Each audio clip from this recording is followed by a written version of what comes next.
Speech delay हमेशा autism नहीं होता है। बच्चे दो तरह से कम्युनिकेट करते हैं। पहला होता है वर्बल कम्युनिकेशन, दूसरा होता है नॉन वर्बल कम्युनिकेशन। पहले हम नॉन वर्बल की बात करते हैं। नॉन वर्बल में सबसे सिंपल और बेसिक क्या है? पॉइंटिंग। आइए समझते हैं पॉइंटिंग का पर्पस क्या है। जैसे एक टॉयज है, बच्चे ने इसको पॉइंट किया, तो इसका पर्पस ये है कि वो कम्युनिकेट करना चाह रहा है कि आई वॉन्ट दिस, मुझे ये चाहिए। तो उसने अपना इंटेंशन शेयर किया। ये भी एक बहुत अच्छा कम्युनिकेशन है, बहुत ही इंपॉर्टेंट कम्युनिकेशन। दूसरा आई कांटेक्ट। जब आप बच्चे को बुलाएंगे तो प्यार से आपकी तरफ से देखेगा वो क्या हो रहा है। आई कांटेक्ट एक सोशल कनेक्शन है, ह्यूमन टू ह्यूमन कनेक्शन है। और जब आप आई कांटेक्ट देंगे तो आई कांटेक्ट का ड्यूरेशन से मतलब नहीं है, इट्स ऑलवेज अबाउट क्वालिटी। वो हमेशा कम्युनिकेटिंग होना चाहिए।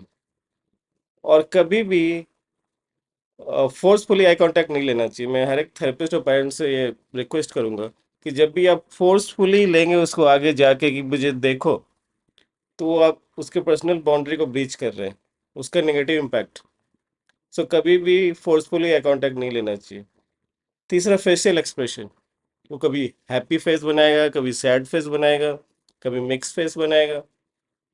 चौथा है गेस्चर्स। जैसे आप पूछोगे ये चाहिए तो ये हाँ सर ही लाएगा, yes this is nodding of head. ये नहीं चाहिए तो नहीं। तो ये भी एक नॉर्मल कम्युनिकेशन का तरीका है। और एक और है वो पास आना चाहेगा। तो गेटिंग क्लोजर इज ऑल्सो एक नॉन वर्बल कम्युनिकेशन है कि वो आपका अटेंशन चाह रहा है। वर्बल कम्युनिकेशन का सीधा सिंपल माइलस्टोन है। First birthday one word, second birthday two words, third birthday three words of full sentence. Speech delay में सिर्फ वर्बल कम्युनिकेशन अफेक्टेड होता है।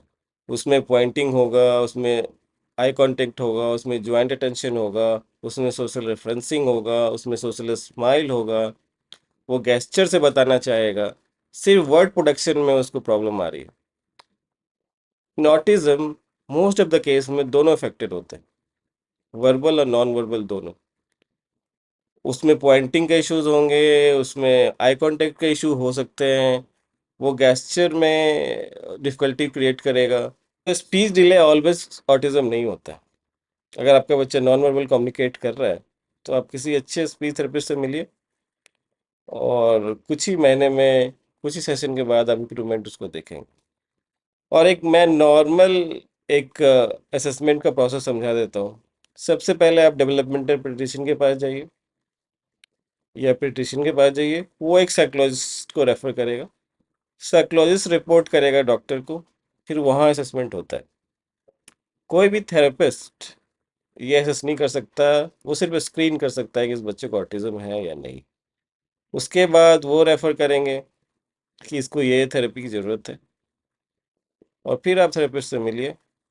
वो फ्रीक्वेंसी डिसाइड करेंगे और किस तरह से वो इंटरवीन करेंगे, वो उनका मैटर। सो अगर आपको वीडियो रेलेवेंट लगा तो अपनी कम्युनिटी को शेयर कीजिए, क्योंकि अवेयरनेस बहुत ज़रूरी है।